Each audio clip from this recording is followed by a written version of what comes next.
Good morning, everyone. It is morning and hello. So I thought I would just natter to you whilst I do some ganache prep. So it's actually a Monday. This week I have a double wedding week.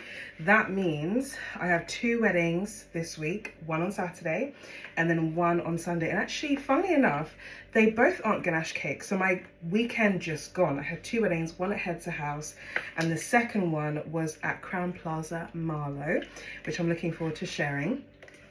I'll actually put them on the screen here so you can see them.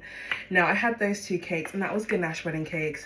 I'm Abigail, I always work with ganache, but don't want to say always, actually, majority of the time I work with ganache, but I actually have some cakes that I do need to do Swiss meringue for. So because it's Swiss meringue, I'm going to be doing like a vintage pipe cake, and then I am going to be doing a vintage pipe, and then the other one is like a fun squiggle, like rough buttercream cake, and that just works best for Swiss, if I'm being honest. It just looks so much better.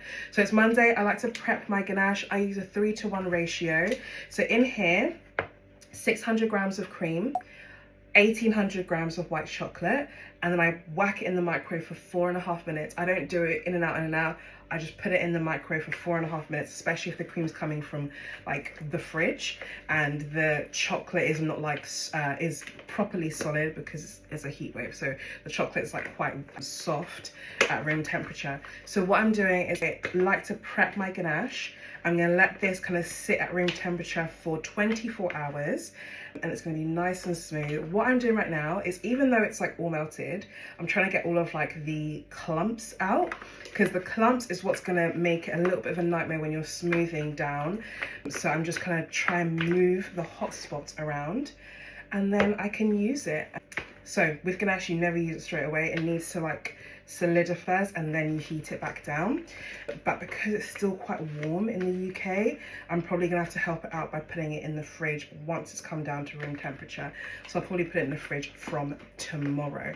So there we go, we have a nice smooth ganache. Again, 3-to-1 ratio, super simple. And then what I will do is, if I want to use this like on a coating, outer coating, I'd add titanium dioxide to it. And I have lots of videos about that.